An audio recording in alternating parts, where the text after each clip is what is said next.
So hi everyone, my name is Nicola Baker-Jones and I'm moderating the webinar today. I want to say a massive welcome to everybody. This event, Introduction to Domestic Abuse, is part of 16 days of action to end gender-based violence. Kent Integrated Domestic Abuse Service have 16 events running between now and the 10th of December to inform, educate and inspire action so that we can make domestic abuse everybody's business. Because domestic abuse is everybody's business and everyone can make a difference, which is just what you're doing by attending today. So a big thank you from us all. During the event, you will be able to use the question and answer text box on your screen to ask questions to Julie Grover. As moderator, I will publish these and ask them at the end of the session. Julie will be speaking for approximately 30 minutes and we'll then have 30 minutes for questions. I just want to note that your email confirmations show the webinar as slightly longer so we don't get a cut off the system. You can use the thumbs up just underneath a question to upvote it if that's something you'd like to ask too. If you would like to follow up on a question, please preface the question with the words follow up. So that just leaves me the wonderful job of introducing Julie Grover. So Julie has worked in domestic abuse services for more than 15 years, a significant part of her career having been spent in supported housing, delivering and managing refugees and domestic abuse communities services.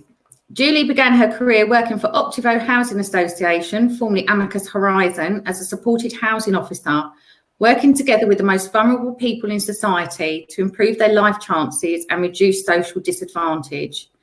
This work brought Julie into contact with survivors of domestic abuse, and she subsequently focused her career on supporting and empowering victims and survivors to break free from violence and abuse and to live safe, happy, productive lives. Julie is a qualified IDVA, Independent Domestic Violence Advisor, and until recently she managed Clarion's IDVA team. Alongside her responsibilities as project manager for Clarion's domestic abuse services in North Kent, Julie provides domestic abuse training and education to partners and colleagues in health and social care, education, local charities and businesses. Julie is committed to raising awareness amongst local communities of the impact of domestic abuse on survivors and their families and to support the public, professionals and organisations to better understand domestic abuse and work together to influence genuine social change. So I will now hand you over to Julie Grover. Thank you, Nicola. Hi, everybody. Welcome to this afternoon's session, an introduction to domestic abuse. So what I'd like to do is take you this afternoon through some key facts around domestic abuse. And initially, I want to start with the current definition of domestic violence and abuse.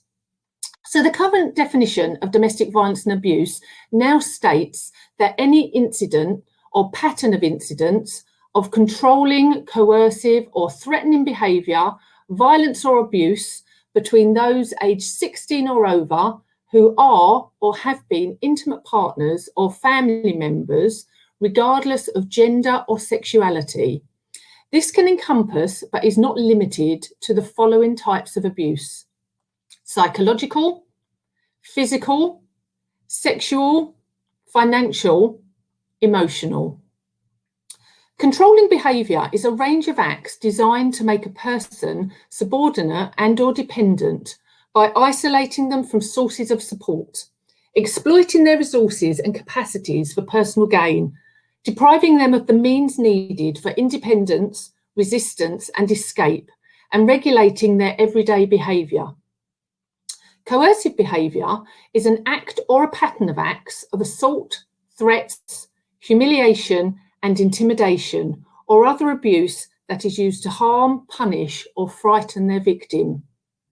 This definition, which is not a legal definition, includes so-called honour-based violence, female genital mutilation, commonly referred to as FGM, and forced marriage, and is clear that victims are not confined to one gender or ethnic group.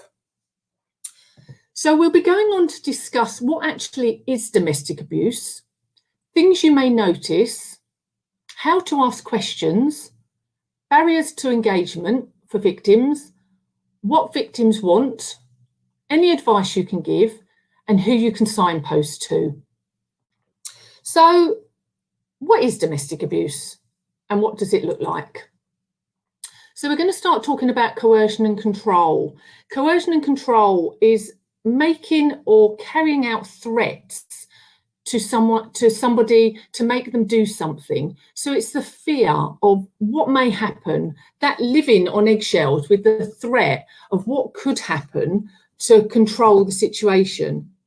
It could be that the perpetrator of abuse is threatening to commit suicide or has made attempts to take their life. So it's all about power and control and controlling the situation. Revenge porn is something that's commonly seen, and that is the sharing of intimate photographs. So, in a healthy relationship, partners may share intimate photographs that the perpetrator of abuse may threaten to share, possibly with family members, with friends, or even to share publicly. So again, it's that fear that could happen. Threats to out you, and that is the threat to publish private information. So again, it could be anything, but an example of this could be somebody who is in a same-sex relationship but hasn't actually come out to family members, to friends. It's still very, very private, and actually the threat to out somebody is a very live fear. Threats to report somebody to social services, or threats to make reports once known to social services. So it could be that the family is already working with social services, and there's repeated threats that kind of, if you do this or if you do that, I'm going to tell the social worker. That could result in the children being removed. So again, you're living with that fear of the consequence of what may happen if this is taken further. And it's all a mechanism that's underpinned by power and control, pushing you to drop the charges. So it could be that there's been a domestic abuse incident, the police have been called, there has been an arrest, and the perpetrator has been charged and has been released on bail. It may be that then there is contact between the victim and the perpetrator, and the victim is coerced into dropping the charges. Perpetrators of abuse are very, very manipulative, and there's lots of different tactics that they will use, and they're not always horrible and cruel. There are times when it's very, very confusing because they're very, very loving and they're very persuasive. So it's very common that the victim will be coerced into dropping the charges. On occasion, victims are coerced into getting involved in illegal activity, and that may be shoplifting, it may be drugs, and we have to remember that someone will be at their lowest ebb. They've been degraded, they've lost their confidence, they may be having money withheld from them, so their only kind of resort is resorting to illegal activity. So coercive and controlling behaviour actually became a new criminal offence on the 29th of December 2015. And out of 100 domestic abuse survivors, 95 reported that they had experienced coercive and controlling behaviour. So that demonstrates kind of the level of control that perpetrators of abuse have over their victims. Moving on to economic abuse. So a really easy way of controlling somebody's movements and somebody's ability to kind of leave the home is preventing employment. And that can be either getting a job or keeping a job. So if someone is successfully employed, but the perpetrator of abuse wants to keep them at home, they want to know where they are at all times. And one of the ways of doing that is to do acts that will make them either lose their job. For an example of this may be if there's a physical incident and the victim has an injury, maybe a black eye or a facial injury, that actually it's going to be really difficult to go to work because you're going to need to explain kind of how you've got that injury. They then it enables the perpetrator to have control over all the money. So if the victim is not going to work, all of the money will be coming into the perpetrator of abuse's account. So they then have full control, and all of the independence is removed from the victim, because then the abuser has another form of control by controlling all of the money that comes into the home. Perpetrators of abuse become very secretive about the family income and what's in the bank account. So again, you're then asking kind of maybe lots of questions about, have we got the money for this? Have we got money for that? They may not provide the basics in food. So then the victim is using perhaps the food banks, or asking friends or family for money, because again, all of their independence has gone and all of the control is with the perpetrator of the abuse. It could be that money is used for drugs and alcohol, and that can be on kind of either side. The perpetrator of abuse may encourage the victim to drink more. Again, their confidence is low. It becomes a behaviour that they use as a coping mechanism. So again, they have full control of, they will buy the drugs, or they may want the victim to be selling the drugs for them. So, and if you're living in fear, you know, it's very difficult to say no. We very, very commonly see women that move into refuge have incredibly huge debts. Very, very commonly, perpetrator of abuse will put debt into the victim's name. So they may get them to take out additional credit cards, to sign up for something in their name, and that debt can follow them for kind of many, many years. Intimidation. So intimidation is the fear, and this is really, really alarming, because a lot of victims have told us that actually sometimes it is just a specific look that actually tells them to stop in their tracks, because they know that that look means that potentially something further is going to happen. Just that look in isolation kind of sounds, would that make you stop in your tracks? But actually you put that alongside somebody's physical size, somebody's action and gestures, which could be kind of wagging of the finger, shouting in your face, could be throwing things, acting aggressively. That is actually petrifying. So if you're living with that on a daily basis, that would control you to be subordinate, as discussed earlier. Sulking. So I always think sulking is, you know, that seems kind of childish. That's something like children do, but actually sulking's really alarming, because that's that fear that makes you walk on eggshells. It's the fear of what might happen next. So if someone comes home from work, they seem like they're in a mood, they're sulking, that could go either way. They might sulk for the rest of the night, but actually that could escalate into either a physical incident or something kind of much more serious. Destroying of property.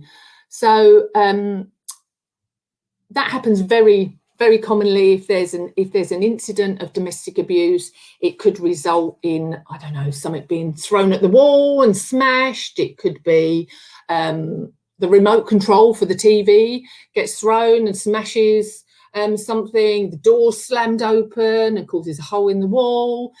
Doors kicked. It can be anything, but very commonly we see and hear about property kind of being destroyed.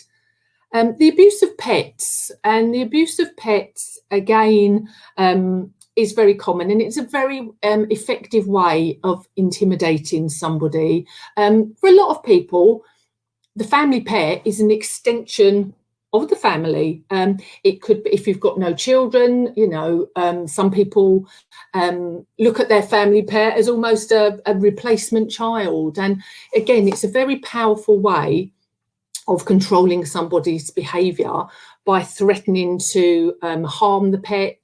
You know, if you leave me, you can't take the dog with you, and I'm going to kill the dog, or you know, and very sadly, this sometimes these threats are carried out, and it's actually very, very sad.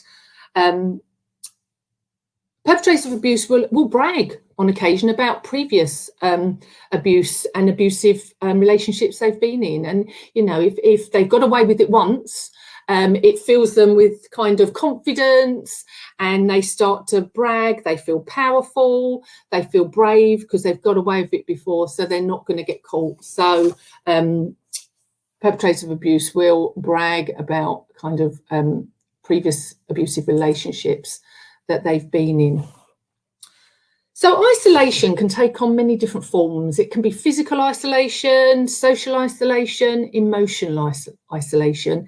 It reduces the opportunity for us to be rescued from the abuse. So by controlling somebody's activity, they're restricted in what they can do on a day-to-day basis. It could be isolating someone from, I don't know, going out to an evening class, or going out with friends and having a drink, obviously going to work. It could be isolating somebody from going to family members, going out with friends and just having a coffee. Perpetrators generally want to know where people are at all times of the day, and they will use different tactics to cause problems between friends or family. They might say that somebody's friend has come onto them, or it might be that they've caused a rift within the family, so gradually they may get isolated. They may want to move away and have a fresh start, which sounds kind of really exciting because they love you so much that they actually want to have a fresh start with you and go somewhere new and make a new life. But actually, that's a way of kind of isolating you away from friends and family. Isolating from social media. So social media and social platforms, you know, a lot of people spend a lot of time on social media, and that's something that perpetrators of abuse actually lose control over. So they will restrict people's access to social media. Sometimes they might hide the car keys, they might hide the house keys, or they might actually just lock you in for the day. If they're going off to work, it could be that the victim is locked in for the day, so they absolutely know where they are. We have worked with clients who have absolutely no ability to go anywhere on their own. They are accompanied to the supermarket. They have a set amount of time to go in and do the shopping. So movements are very, very restricted. And quite often abusers will justify their behaviour based on jealousy, but that's actually just an excuse. They want to control the situation. Domestic abuse is underpinned by power and control. They will use disability to control the victim. It may be that there is either party could have a disability, and the victim can become the carer and get so caught up with caring, versus actually they may have the disability, and again that's isolating in its own right, but actually total ability to be independent is removed. Stalking for me is a very, very scary behaviour of abusers. And one of the differences is with stalking that it can be that it is somebody can be stalked by a stranger. It is a pattern of unwanted, persistent behaviour. Generally, it's often after a relationship has ended, but as I say, it can on occasion be from a stranger.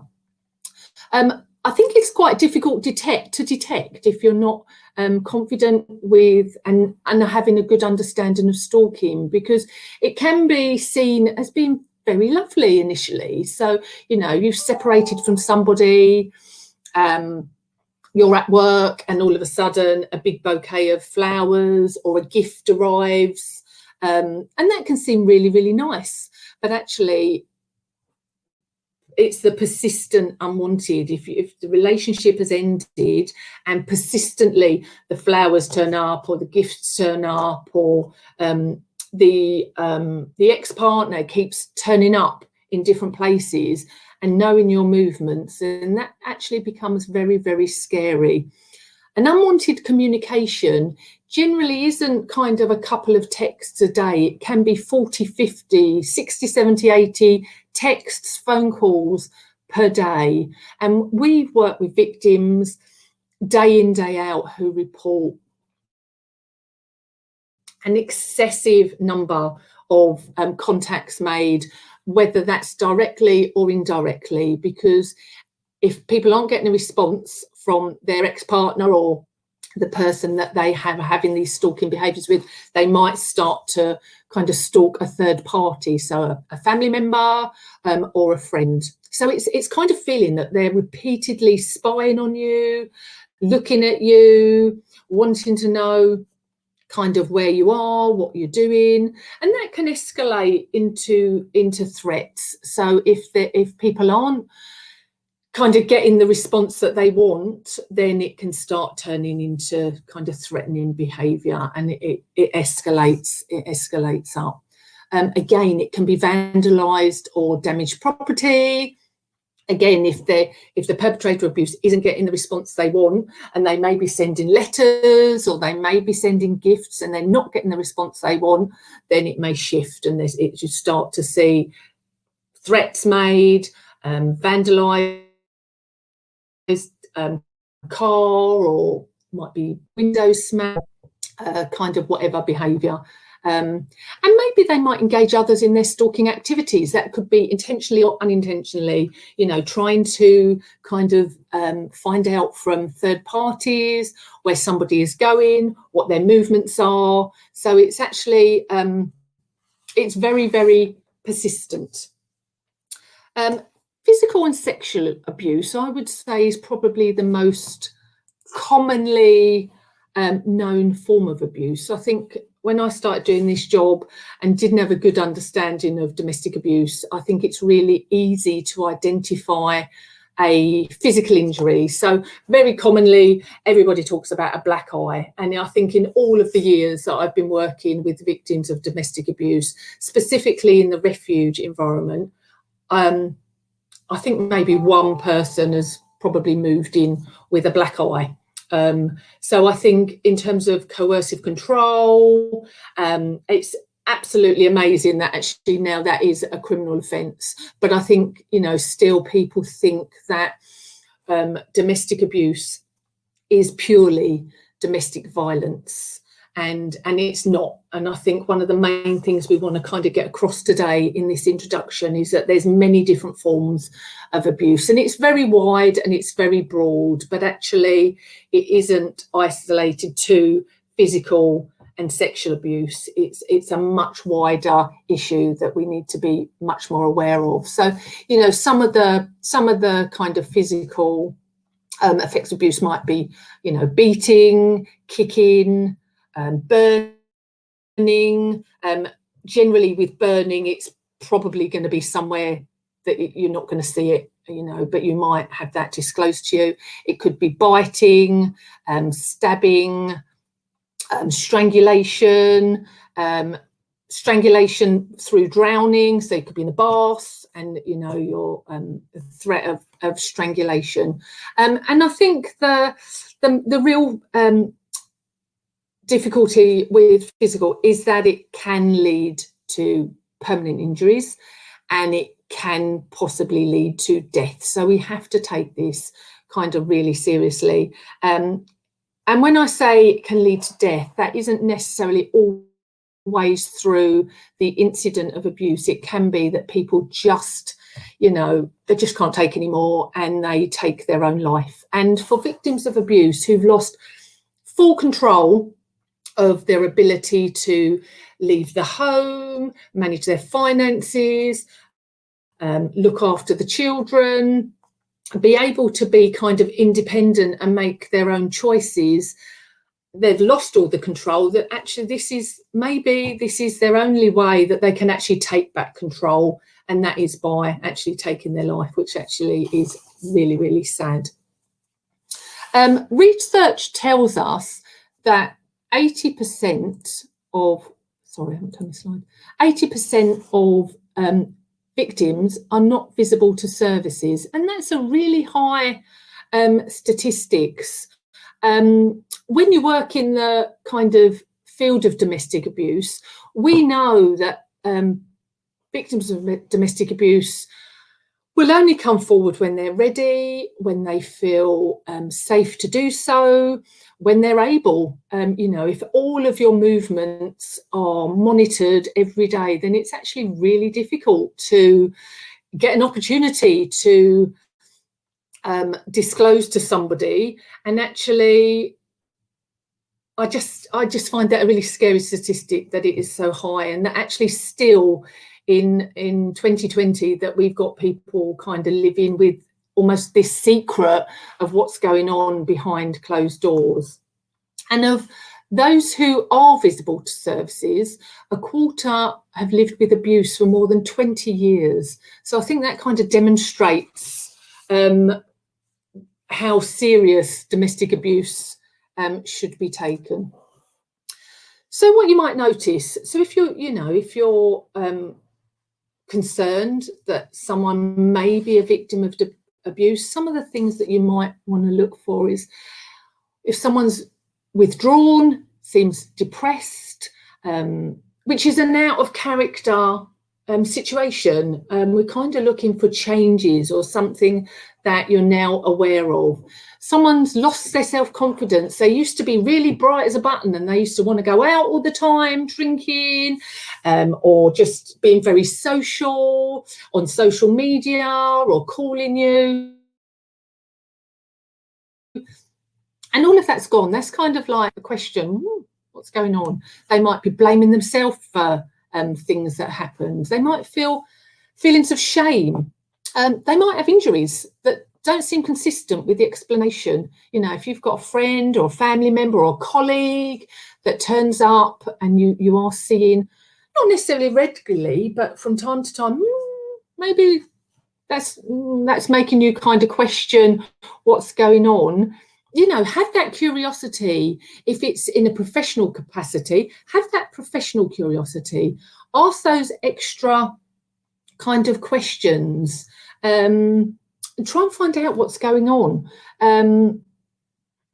Technology, such as social media, we've kind of just sort of touched on the fact that if someone's always kind of on social media and suddenly they're not, that might kind of raise a question. Or if, you know, their reasoning why they're not doesn't seem quite right, again, ask those questions. A partner or family member, they'll not leave them alone. And what I mean by that is if you're out with somebody and while you're out, they are continually called.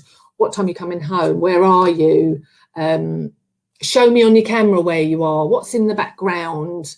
And that can happen throughout the time that you're out together. So actually, even when they are out, they're not relaxed and kind of enjoying their time out. It could be someone that has got negative coping strategies. They may have started to drink more. They may have started to self-harm that you've become aware of. And actually, if someone's had money previously, but all of a sudden they've absolutely got no money and they've never got any money and you've got no idea where their money's going, try and ask some questions about actually what's going on. Victims will minimise, and that's dependent on kind of the situation of where they're at that time. You might ask those questions and try and find out a little bit more about what's going on, but they will say, do you know what, it was only this, or they just done that, they didn't know what they was doing and it was my fault. And that is very, very common for victims to take the blame and say that it was their fault. It wasn't his or her fault, it was my fault. It was just an argument. It doesn't happen very often. and he and she can be really lovely. And actually, he and she can be really lovely, but alongside that, they can be awful and very abusive.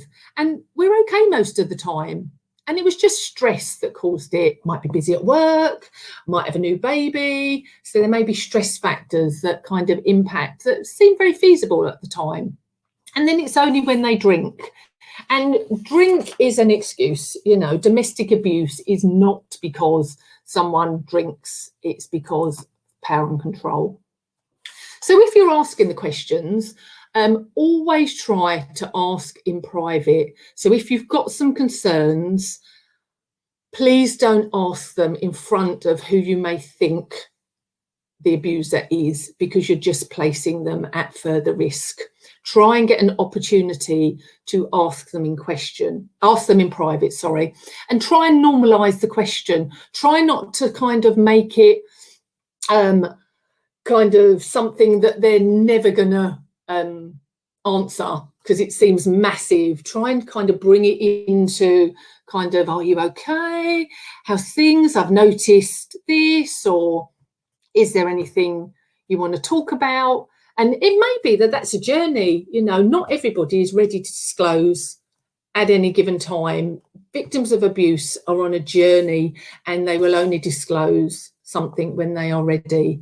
So it's really important to be non-judgmental and to look at your tone of voice and language, and that is actually really hard because they may be a very good friend. It may be your sister, your mother, somebody you really care about, and it can actually be really frustrating and you really want to help, but it's super important to try and stay calm, normalize the situation and not be judgmental.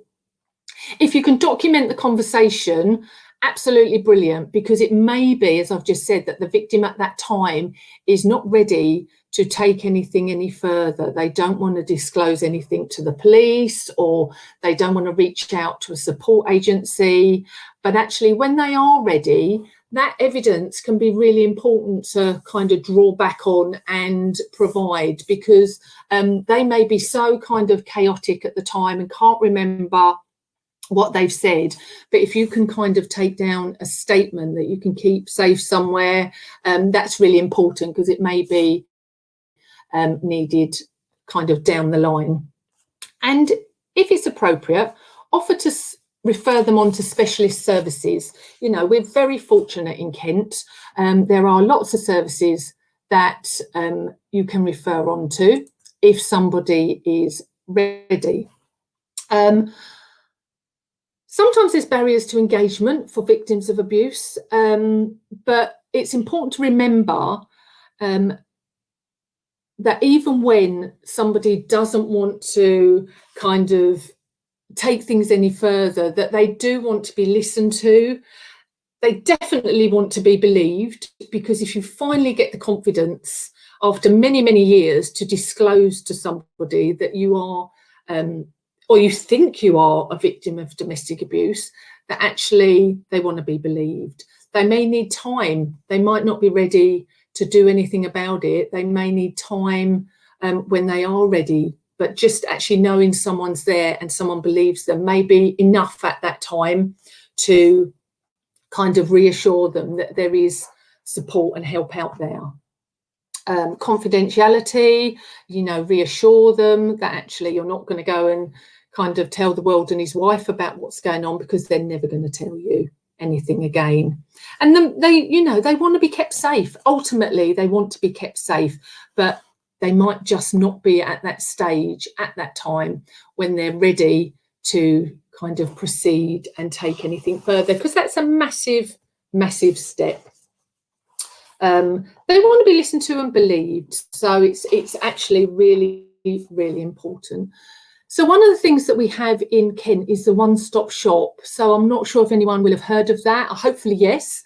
The one-stop shop is a multi-agency service where somebody can come along confidentially and talk to agencies that are present at the one-stop shop. They are available widely across Kent and Medway. there is usually a domestic abuse agency there, or there always will be a domestic abuse agency there. A solicitor is generally on site, and the police, could be housing, are on site, and maybe we may have a health visitor or somebody on site with us. So it's kind of a multi-agency response to domestic abuse. So somebody can come along when they're safe to do so, if they've got a window of opportunity.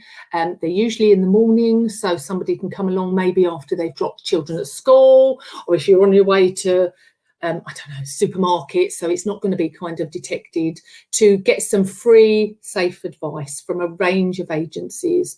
And because we've got the solicitor on site, they are able to support with the legal measures that may be needed to protect somebody, and that might be a non-molestation order, it could be an occupation order to remove someone from the property, it could be that someone just wants some, you know, they might turn up and say, do you know what, I'm here on behalf of a friend. I think they might be in an abusive relationship, and we can give kind of the advice and support.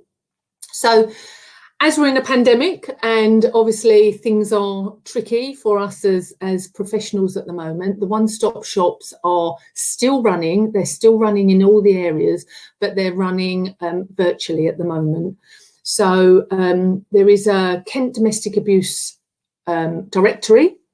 The website address is on the screen, but it's www.domesticabuseservices.org.uk, and that will tell you where all of the one-stop shops are in Kent. It will give you access to lots of information about all of the different agencies that provide support, where they are, what the services are that they provide. It's a real signposting directory to all of the different services that yourself or a friend, a neighbour, a family member, you know, domestic abuse can affect anyone. It's not specific to a specific gender. We know that there is a much higher percentage of reported incidents of female victims and perpetrator being male, but we know that's not a true reflection of the abuse that actually takes place. Male victims are underreported, and it's still something that a lot of work is taking place in Kent to encourage male victims to come forward. So if we engage a victim and we signpost them to an agency and there is another incident, what I would say is the message to share is that if someone is in danger, don't go to your domestic abuse contact in the first instance, ring 999. If it's an emergency situation, the point of contact that the victim needs to keep them safe is 999. For non-emergencies, it's 101 if someone wants some advice, but actually if there's an emergency situation, call 999. To access specialist support in Kent and Medway, victim support are commissioned to accept our referrals, and they are available on 0808 1689 111. They will triage the referral and they will refer onto the local services. The local services for KIDAS, our Kent Integrated Domestic Abuse Service, is Oasis in the east of the county, and that covers Thanet and Dover. In the north of the county, which is Swale and Maidstone, Dartford and Gravesend, is Clarion. In the south of the county, which is Ashford, Folkestone, Canterbury and the surrounding areas, that is overseen by Clarion. And in the west of the county, which is Tunbridge and Moorland, Tunbridge Wells, is Look Ahead. Okay, so I'm moving on. Oh, sorry, I've gone on the last slide. So just to kind of bring my presentation to an end, I just want to kind of take you through some of the national specialist services that are available. So, you know, as I've stated, there is the DA website and the directory, and you'll find contact numbers, email contact details on there. But for national specialist services, there is the National Domestic Abuse Helpline, which is available 24/7, and that is on 0808 2000 24/7. They will give you advice and guidance. They will signpost to services. They've got access to all the available refuge across the UK, and they can signpost and give details 24/7. For male victims, there is Respect, and they are available on 0808 802 4040, and that is a service specifically for male victims. For LGBT plus clients is the organisation Gallop, and they are available on 0800 999 5428. And for honour-based abuse and forced marriage is Karma Nirvana, and they are available on 0800 599 247. Thank you very much for listening. I'm now going to take some questions from you. So I'm going to hand over to Mel, who's going to go through the questions. Thank you. Thank you, Julie. So we have had a few questions that have come in. So what help is available out there for my male friend? Obviously, we've discussed one-stop shop, but what other support is out there for my male friends suffering domestic abuse? Okay, so all of the CIDAS agencies across Kent work with male victims. So on the Kent and Medway website, it will obviously give you all the kind of contact details for Oasis, Clarion, Look Ahead, and referrals can be made. At the moment in Kent and across the UK, there is very limited refuge space for male victims, and that is we've got the new domestic abuse bill coming in, and you know, I know that there's a lot of kind of work going is in place around male victims and looking at kind of the provision of refuge for male victims. But in the community, you can refer to any of the CIDAS agencies, and we would provide support with outreach, advice around kind of measures that you can put in place to keep you safe in the home. It could be support with child contact arrangements, additional sanctuary measures on the property. So there's support out there to put extra locks. Kent Fire and Rescue run a great home safety service. So we work closely with Kent Fire and Rescue, who will look at kind of keeping the home safe. And you know, we would also refer into Respect and Mankind, who are the specialists working with male victims. So if there was something that we felt we couldn't answer and we couldn't answer to the best of our ability, we would always seek advice from a specialist service such as Respect or Mankind, so as we're confident that we're actually giving the right advice. Thank you, Julie. So also another question, if you can see signs of coercive and controlling behaviour, but the victim can't, how can you make them see the behaviour is wrong? It's really, really difficult, actually, and I think it's actually a process. And I think we've talked about through the presentation is about actually working with the victim to kind of support and encourage, to make them aware that they know you're there. They know there's somebody who can support them. It could be that you can look on the website and find out about programs that are available in Kent. So we run Freedom Programme is available, which is a programme for victims of abuse to look at kind of tactics and behaviours of perpetrators of abuse. And there's also a new Kent programme, which is called Phoenix Programme, and that also looks at coercive control in more depth. And for people that attend, they're therapeutic programmes. Phoenix runs for 10 weeks and Freedom Programme runs for 12 weeks. And it can actually be that light bulb moment, because you're in a group session with other people that may be experiencing the same thing. But I think we've talked about time and allowing somebody to recognise that actually this behaviour isn't acceptable. And actually you can say to somebody, you know, be honest. Sometimes when you're working with people, you need to, it's a very individual situation. You need to work with either your client or your friend or your family member at their pace and respond to how they, you know, if they're in a situation where you can be quite honest with them, then that's absolutely fine. You need to do that, because if that's the only way of kind of getting through to somebody, that actually, is this right?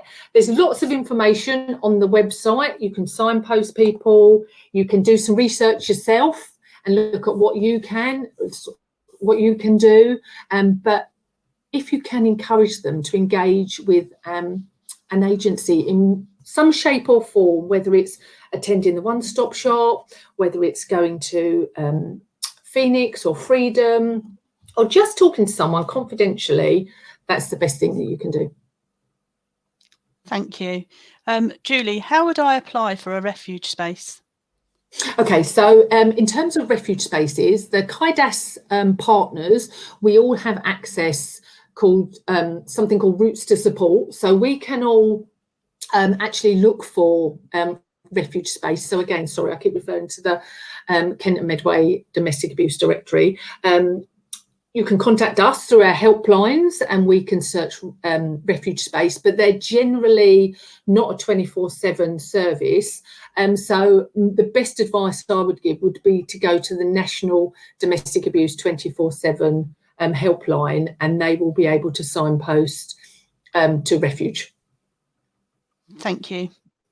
So another question we've got is, but what if I needed to go to refuge or I needed to get safe and I have a dog or a cat, what would I do? Okay, so pets can be a real barrier to somebody leaving the relationship or kind of coming into refuge.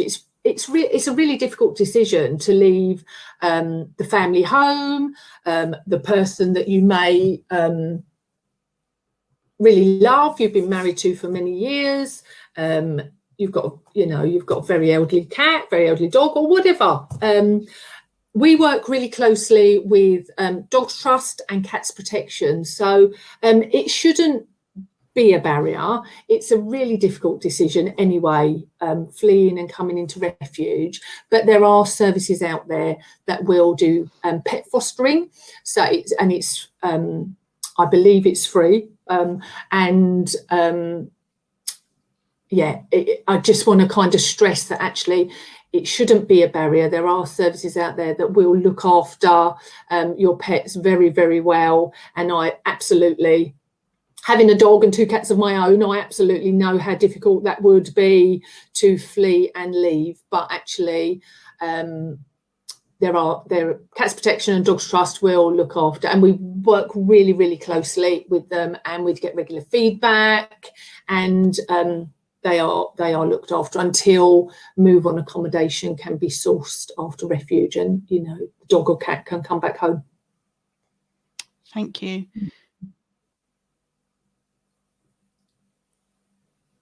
Another question, Julie, for the one-stop shop, is it a free service or is there a charge or anything for the service? No, one-stop shop is absolutely free. The solicitor works free of charge, and we have lots of visitors who come through one-stop shop who may come one time and not really disclose that it's them, but actually then they're confident to come back. We reassure them actually and give them advice. We might give them some safety planning advice of how they can keep themselves safe in the home. We might give them advice around, if depending on what the situation is, if they say, do you know what, this is going on and I want to leave and I'm going to tell him tonight that I'm going to leave, that's really dangerous, and leaving needs to be planned and should be supported, because that can increase the risk. Because as I've said previously, that domestic abuse is underpinned by power and control. So somebody who then is at risk of losing all of their power and control because their victim is leaving. They've really got nothing else to lose. So that's when the risk can escalate, and it can escalate really quickly. So we would give someone at One Stop Shop advice around kind of how you can do that safely. And it might be that it's a gradual process. You know, you might want to leave here and now, but actually that's really difficult to do if it's going to heighten the risk. So we would support somebody to be able to do that safely. It might be leaving some kind of, packing a safe bag and leaving it with someone trusted if you can, gathering ID that you may need in the future, and leaving that with somebody safe. So it's kind of a bit of a process, but we would give free advice, and they are great. They're a great resource. Thank you. Another one about the refuge. So do I have to refer on my behalf for my client, or can they self-refer for the service? Yeah, no, so they can self-refer. You can refer for your client, but we would always need to speak to the person that would be moving into refuge. We do, so specifically at Clarion, and I absolutely know it's the same for the other agencies, but I can only speak about kind of our application process for refuge. It's quite intense, it's quite robust, because we need to have a good understanding of why somebody wants to come into refuge, and to explain kind of what refuge is like, what support we can offer. Coming into refuge is tricky, because, you know, you're moving into an environment that may be shared. So the refuges that I specifically manage are all shared. So you're leaving your home, you're leaving people that your friends, your neighbours, your family, and you're moving generally to an area that is new to you, and that's really, really tough. And you move into a house that actually nobody wants to live in refuge, and specifically the houses that I move into, you have your own bedroom, but you have to share facilities such as the kitchen, the lounge, and the bathroom. Whereas Mel works in refuges where they're self-contained. So Clarion manages kind of shared and self-contained, and I think there's pros and cons to both. And so as part of the application process, we will go through kind of the practical things. We'll take down details of when was the last incident, what's taking place at the moment. We need to have an understanding of someone's support needs, of their kind of mental health at the moment, if they've got any kind of specific medical needs, if they've got any other agencies they're working with, we would always speak to them. So if they're coming in with children and they're known to social services, we would speak to the social worker to get a picture of why they're coming into refuge, and so we get a good understanding. We would also complete with them what is called a DASH risk assessment. So that is the kind of nationally recognised domestic abuse risk assessment. So it's a series of 24 questions that we will run through with the applicant for refuge, and that gives us a really good picture of kind of the level of risk, what's taking place, and so as we can make the decision whether or not we can accept them and whether their support needs we can meet, or whether, you know, refuge isn't necessarily the right place. Could measures be put in place in the community so as they can stay in their home opposed to leaving and coming into refuge? Because refuge shouldn't be the only option for people, and it shouldn't be that a victim of abuse is the person that has to always flee, leave the home and come into a refuge environment. So we would always need to speak to the victim of abuse that's coming into refuge, but they can self-refer. Thank you. So also there's a lot of talk about gaslighting. How do you define the phrase of gaslighting? Oh, so gaslighting is where it makes you kind of feel like you're going mad.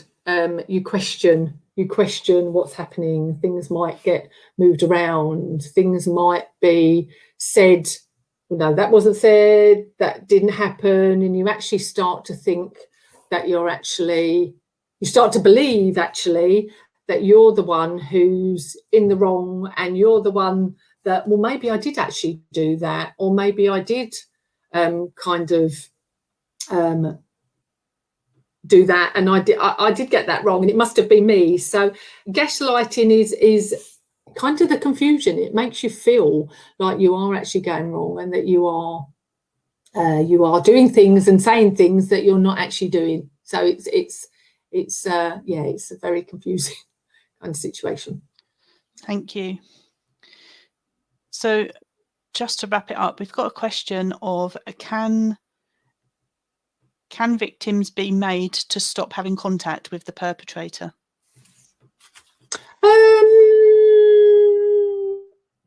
It depends on the situation. I think being made to stop having contact is really difficult. I think it depends on if there's children, and it's the level of risk. If there's children involved in the family, and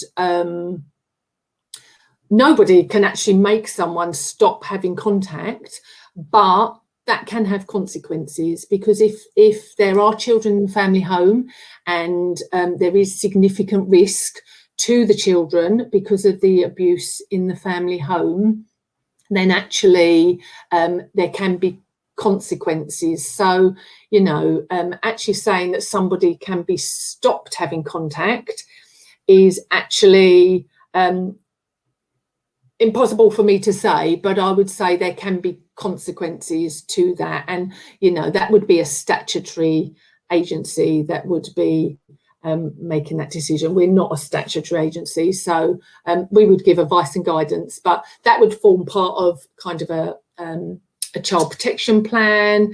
If there's, we sometimes have situations where there's kind of counter allegations, so we may have a referral in, and we've actually had this today. So we've had a referral in for the victim as the victim and the perpetrator as the victim. So, you get counter allegations, and it's maybe been impossible for kind of the police to determine who the perpetrator of abuse is. So we'll get referrals in for both parties, and try and kind of work out who is the perpetrator of abuse and who is the victim of abuse. So, and it may be that actually a non-molestation order may be taken out. So a civil measure may be taken out to restrict someone from having contact with someone else.